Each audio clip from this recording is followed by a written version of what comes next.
Good morning. Or for those of you for whom the coffee hasn't kicked in, good morning. Sorry. Just yesterday, I was driving around in the rental thing that they gave me on these roads that you guys have here with all the lanes. Congratulations, a lot of lanes. And I realized I was in California because the Cardinal and I have come from New York City. Realized I was in California when I saw a billboard for like a lawn turf company where you buy from them and they give you a nice front lawn. And it merely said, the motto on the billboard said, "Our grass is legal in all 50 states." So I'm like, we're not in Kansas anymore. Although, quite honestly, nowadays in New York City, you're more likely to encounter that kind of grass than anybody's front lawn. So you see it all the time. So it is the Easter season. We have not yet completed this time of resurrection and joy. So if you'll permit me, I'd like to start with with an Easter story, something that's appropriate for the Easter season. And this is about a retired man in the west of Ireland in a small town named Paddy O'Hara. I know maybe one or two of you have some Irish connections. So Paddy would faithfully, every day in his retirement, he would come into this one small little pub, and he would always order, people thought it was a little weird, he would always order 3 pints of Guinness, all at the same time. And he would sit at a table in the back, and he would enjoy each of these 3. And what people came to know, the locals came to realize, is that he orders 3 because he was so missing his 2 brothers that had moved to other parts of the world. So he would order 3 pints, 1 for himself and 1 for each of his 2 brothers, and every day he would enjoy all 3 at the same time. Until one day, it was about end of February, Paddy came in, he ordered only 2 pints of Guinness, and then sat down, and everyone in the pub is kind of murmuring, "Oh my goodness, oh." People kept coming up to him saying, "Oh, I'm very sorry." And he was thought, well, I wonder, why are you sorry? And then finally somebody said, "Which of your brothers has passed on?" And Paddy said, "Oh no, my brothers are fine. I only ordered 2 pints because I gave up beer for Lent."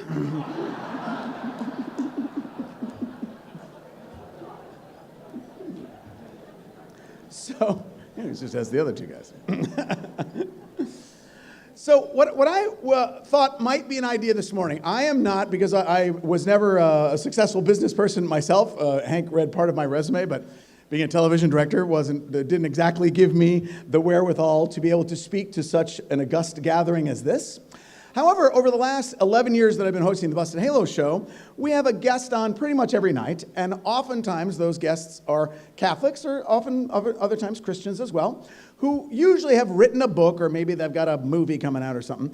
But over these years, I discovered, as I was thinking about this morning, that I've interviewed many people who, like yourselves, are people of faith, trying to make it in the business world, but also integrate their faith life with their business practices. And I know that's largely one of the purposes of this gathering, in addition to the main purpose, of course, which is providing for Catholic school children who otherwise cannot afford. So today what I thought I'd do is something like an annotated bibliography of the resources of the guests that have been on the show, because I don't have any particular expertise in this area myself. And this is a select list. It's not an exhaustive list, and it's primarily a first-person list, people that I've met and interviewed about these things. So what I'm going to ask you to do is a little odd. Let's see if the little thing is working. Okay, now this is very strange, and I know for many of you you'll not be used to this, but I'm pretty sure that almost everybody has one of these. And usually at a church gathering, we tell you to turn them off and put them away in your pocket, but inevitably there's like ding, ding, ding, ding, ding, ding, ding, ding, ding. So now I'm giving you permission. Take out the phones, and even though this is maybe a little hard to type or unusual, if you type in to your web browser, your Safari or your Chrome or whatever it is where you access the internet, if you type in what you see on the screens, if you can't see it, I'll read it in a second. it will call up for you the exact bibliography that I'm working from. So rather than killing all the trees, because once again, we're in California, didn't want to kill a lot of trees and put more copies of paper on your tables. And also for those of you who may not particularly be interested in this, we don't want to waste the paper. If you type this in, it's a live, updatable, annotated bibliography of the resources that I'm going to talk about. So you can even just kind of follow along. So if you can't see it, it's goo.gl, so like Google, but with a dot in the middle. goo.gl/14 capital W, capital X, small j, 4. Now if you punch that in, you should see this list of resources. And if you don't, sorry, I must have done something wrong. Tell me if at least one person sees it. Have you punched it? Okay, I got it. Great. I didn't do something wrong. So let's look at a couple of these. And we'll talk about, on the list, you'll notice that they're broken down into 3 categories. Several books about some way in which your faith is integrating with your business life. I put a few resources, a few links at the bottom about faith-based investing. That's becoming more of a value for folks these days, that they want to make sure that they put their money in funds that don't somewhere down the line support something that we don't value as Catholics. And then for those that might be interested in continuing this rather than just a book, there's a few people that I've connected with that we've had on the show or that have been recommended that do consulting and faith-based business consulting or executive coaching. So let's start with this first one. This is a brand new book. It came out Tuesday. Well, yeah, I think it came out this week on Tuesday. It's called Invest Yourself, Daring to be Catholic in Today's Business World. John Abate was just on the show Wednesday.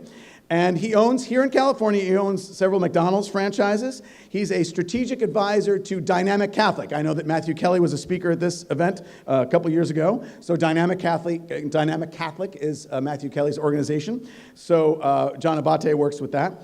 And this is, I would say, the newest in a long line of encouraging those of us in the business world, those of you in the business world, to find an in, to hook your faith into how you run your business, how you are a cog in a machine, how you are at work. Because the biggest issue I think that we have as people in the modern world is putting our faith into this little compartment that happens on Sunday, and then we're done, and the rest of the time is real life. And so this is one of many encouragements for you to do that. One of the things he focuses on is seeing your business as a vocation. Oh, I'm seeing people already trying to edit the document. Yeah, thank you, good. It's live and happening. Oh, look at all your little icons. Somebody's got like a horse and a camel. And so welcome to the editing of the document. It's also at the bottom. You can add some resources if you want, because this is, like I said, not an exhaustive list. What's great about this book is that because John does work with Dynamic Catholic, if you click the link that says click here, you get a free copy. If you want to buy bulk, then they'll make you, pay for them. But everybody gets a free copy if you want. You're also, I believe, on your way out going to get other free resources from Dynamic Catholic. All right, so let's move to the next one. This one's called Lead with Mercy, the Business Case for Compassion. And Robert Goodson is a certified executive coach. His background is largely in the military. So he'll talk about things like love and agape love and compassion in the workplace, but also, having worked largely in military and business, he talks about tough love. And it's not just kind of a warm and fuzzy, oh, love all your employees and that'll be great. He knows from whence he speaks. So he talks about, he spent over 20 years studying and practicing leadership in the military and private industry. He talks about earning the right to lead. He's got is like a 5-step thing to help you remember. So one of them is learning the right to lead, clarity of vision, motivating, recognizing, and celebrating excellence, something we probably don't do enough. We bring somebody into the office when they haven't done well. How often do we really take time to celebrate excellence? I was moved by yesterday when we got a tour of the new cathedral, both inside and out, with the hard hats and everything. They talked about, I think Father Christopher said they're approaching, was it Father Christopher, 100,000 hours of work? Is that what it was? 100,000 hours of work, like man hours of work. And they're going to have a big celebration for all those that have been working hard on the cathedral, celebrating the work that they've done. So that's an important piece that he gives here. This is, by now, fairly old, but Dave Duran has become kind of a staple in the Catholic business world. He also runs a consulting firm for things like Catholic and Christian executive coaching, that sort of thing. One of his this is probably by now 2000. Well, this is 2009. He had a book in 2005 called Perpetual Motivation, which is also listed here. But this is Win the World Without Losing Your Soul. He says virtue is the key to long-term sustainable success. He also talks about how to embrace success and integrity in both professional and personal life. So embracing that success is okay. We don't have to feel guilty about that. As people of faith, we're not called to be doormats or all called to be paupers. We need people that are successful so that we can give back and so that we can care for everybody in the world. So he talks about those two in harmony. So embracing success and integrity in both your professional and personal life. Could also recommend the other one that is listed there as well. The next few are, you get to choose if you have a little bit more of a penchant for the Jesuits, the Trappists, or the Benedictines. So there's one from each of those traditions, and they're all fairly similar, drawing on these ancient religious communities that obviously have done something right. Some of them are 1,500 years old in terms of the Rule of Benedict. But so for the Jesuits, the Benedictines, and the Trappists, there's a book for each of them. This one is by Chris Lowney. He is a former Jesuit seminarian who then went on to work as a managing director for J.P. Morgan. He talks about leadership principles that are used by the Jesuits that work in our businesses: self-awareness, ingenuity, love, and heroism. He talks about how love uncovers talents and unites teams. So that's the Jesuit version. If you'd prefer more of a Benedictine spirituality in Europe, you can buy all three if you want. And all of these are links. I put links, by the way, to Amazon, not because, necessarily we all want to support Amazon. But for some of you, I know you prefer to do the reading here. So you can buy, some of these are available in other sources, like buying directly from the publisher, which usually I'll on the radio show, we'll put a link up for that. But I thought if you wanted to use a Kindle version, so all these are the Amazon links, all the blue titles are the Amazon links. So this one is St. Benedict's Rule for Business Success. He talks about that the beauty of Benedict's rule is organization. And organization in the sense of running an organization, but also if things are organized to a T, and if you've ever been in a Benedictine monastery, you know everything works like clockwork, that success is derived from that. He talks about building community before structure. So the community of an organization is primary of importance before the rules and who sits where and all that sort of thing. And then creating a work covenant, like a covenantal atmosphere in business. All right, and then we go to the Trappists. This is a very interesting story. This guy, August Turok, was on the show just a couple years ago. It seems like it was more recently than that. Oh, did I skip that one? Oh, Business Secrets, I don't see it. All right. Oh, no, there it is. Got it. So one CEO's quest for meaning and authenticity. This was a couple years ago, 2015. A 30-year business career, corporate executive, entrepreneur, and he, for 17 years, would spend time, a couple of weeks a year, living and working alongside Trappist monks at Methven Abbey.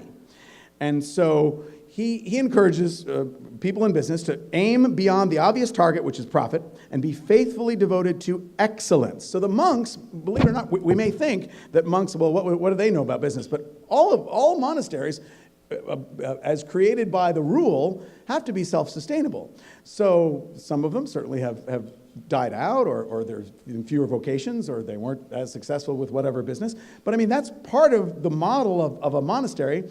And so what he draws out is that they are actually very good capitalists in addition to being very good monks. So it's fascinating, and his experience is interwoven with that. You probably know of Andreas Widmer, and he now teaches at Catholic University, the Catholic University of America, and his book from a few years back, The Pope and the CEO, John Paul II's Leadership Lessons to a Young Swiss Guard, talks about career as vocation, which is obviously an important piece. Vocation is not just for those who are called to the priesthood and to be a nun, that all of you have vocations. And he's got a great way of seeing that, and really it was how the Pope inspired that in him as he was a young Swiss Guard. Talks about that, talks about modeling a culture of responsibility and innovation, and being the moral vision of your organization, regardless of what level you're at. And then just kind of a real basic one. Most of you all in this room, by the way, for those of you who showed up on time at 7 o'clock in the morning, you probably don't have a huge problem with time management. But but I do, so I could probably use this book. So this is just a mere practical. There's not there's Catholic dimensions to it, but it's also just some basic time management tips to kind of evaluate. There's a workbook version where you can kind of look over your schedule and whatnot. And then the next two, I put them just in a little bit of a different category. I know we have more than just Catholics in the room. There's people of many different faith traditions. And these two, I think, are absolutely worth mentioning. I just broke them out just so I wouldn't, just for full disclosure, that all those previous were Catholic authors. This guy, Love Works, Joel Manby, I was almost the kind of fanboy when he was on the show, because he was on, have you ever seen that show, Undercover Boss? So when the boss puts on like a mustache and a hard hat and they don't know who he is, and he like gets to know them, and usually by the end, it's like a total tearjerker, 9 p.m. network TV kind of show, because by the end he gets to know the woman who works down in the assembly line, who's struggling to, put her kids through school, and then she goes, oh my gosh, it's you. He takes off the hard hat and he gives her a check for like $20,000, and everybody's crying at the end. So if you've not seen it, put it on your list. But this is his book, and I think really one of the best of the bunch here. He talks about the role of agape love in business. We know from our tradition that there are different kinds of love.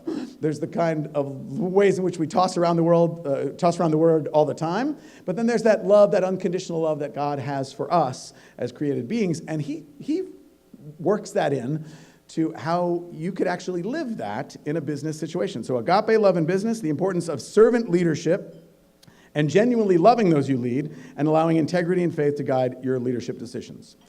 And then this last one, this is kind of a little bit more from let's say a counseling point of view. The authors are certainly involved in business, but they approach it more from a psychology and counseling. So if that's your thing, this might be helpful. This is 4 uncommon habits for increasing trust, joy, and engagement in the people you lead.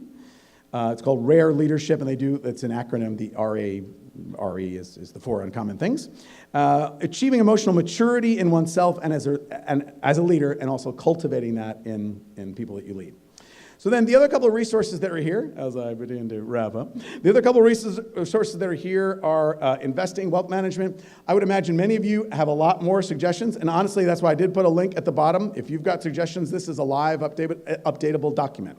So if you've got a better book or a better Catholic investor or Christian investor, go ahead and email me and we'll just add it to the list. But I just list a few there. The U.S. Bishops actually, maybe perhaps some of you don't know this, they actually have guidelines for socially responsible investing. And so a couple of these ones that are listed here on the bibliography are folks that say all of our investing is according to the U.S. Bishops guidelines. You may know of Ave Maria mutual funds if you're part of Legatus.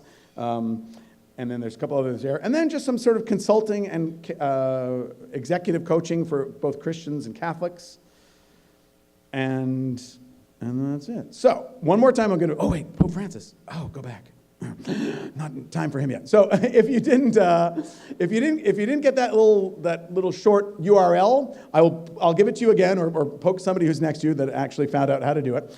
And because I didn't bring printed copies, but you'll be able to find all these resources, and maybe we'll add some more to that. I want to conclude with Pope Francis and this message for him. This is a message for World Youth Day, and maybe looking around and go, come on, Father Dave, we're not like teenagers. Well, no, but Pope Francis has got good words about us getting out of what is our comfort zone and into the world where we live and serve, and I think that applies to all of us.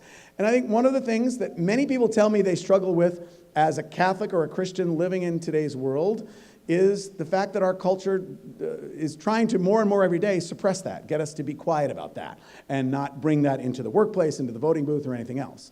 And so I think Pope Francis is the motivator here when he says, from the certainty that God's grace is with us comes the strength to take courage in the present moment, the courage to carry forward what God asks of us here and now in every area of our lives, courage to embrace the vocation which God reveals to us, courage to live out our faith without hiding it or diminishing it.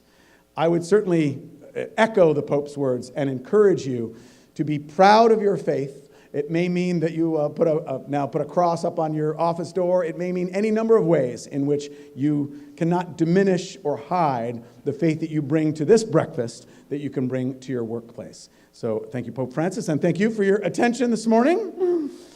And this is that Google little short Sure thing again. So while you're writing that down, let me just close. If none of that was helpful, then that's fine. God bless you. You haven't read them all yet, I don't think, but I'll give you a little more concise piece of business advice from famed baseball manager Casey Stengel. You remember him? Remember Casey at the bat?